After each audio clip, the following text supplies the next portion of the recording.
My white balance is really off today.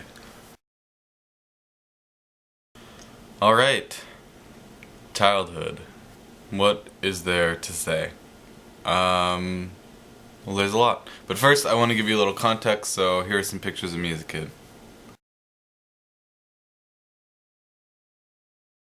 Aww. So, I'm the baby of the family. I have an older brother and an older sister. Being the baby was fine, but I think my brother and sister had more time to sort of get to know each other, obviously, before I came along. And so they were a little bit closer than I was with either of them. Like I said before, I have a bad memory, so I don't really remember too much from when I was a kid. One of the first things I remember is I was in a soccer camp. Out of nowhere, this older kid, came up to me and he's like, "Your boobs are huge.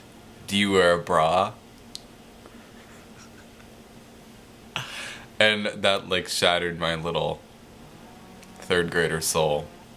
Another time, I was walking by the swings, and I guess I walked too close, and this girl like kicked me in the head, and I blacked out. And the last thing I remember before I blacked out was hearing her say, "He deserved it." In 5th grade, I was being really cheeky to a kid, and he's like, "I'm gonna beat you up after school." And I was like, "Okay." So then I was just walking to a friend's house. The kid comes by on his bike, and I'm like, "Are you gonna beat me up?" Like, kidding. And he was like, "Yeah." And then he started beating me up. I think as far as childhoods go, other than the events I just said, it went pretty smoothly. That was mostly because I was a pretty private kid, because I knew that I was gay, but I didn't want to say anything. I had seen how other kids that had come out early were picked on and things like that, and I really didn't want that to happen to me, and I didn't want to be defined by just that one thing, and so I just didn't say anything.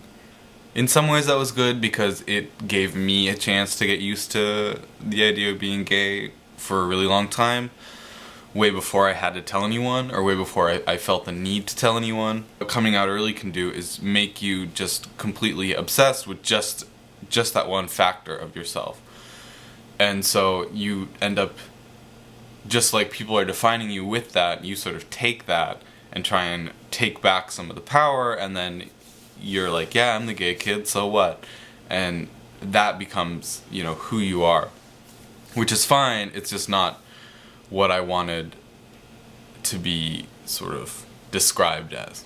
And I just sort of kept most things inside, which I still do to a much lesser extent.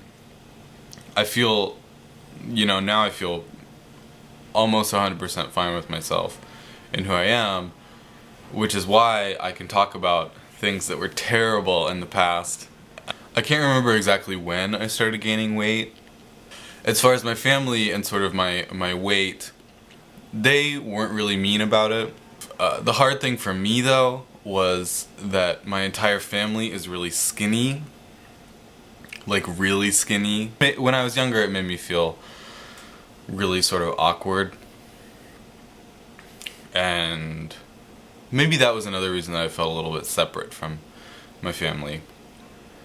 I know that Sophie said that she had a good childhood and had amazing parents and stuff, and that's really great. And then Jen, I just wanted to give you a big hug through the internet. All kids are assholes. All kids are assholes. They're just horrible. So having a shitty childhood, I feel like that should be just a given. That you're going to have a really, really fucking shitty childhood. If you felt bad about being fat, if you exercise and feel a lot and try to get really skinny or really muscular, which won't work. I'm sorry, if you're not dealing with the root of the problem, you looking fit isn't gonna help you at all. Moral of the story, it sucked.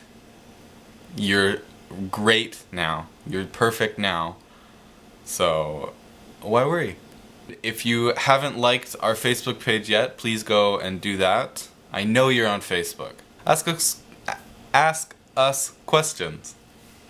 Alright, so I'll see you guys next week. Bye.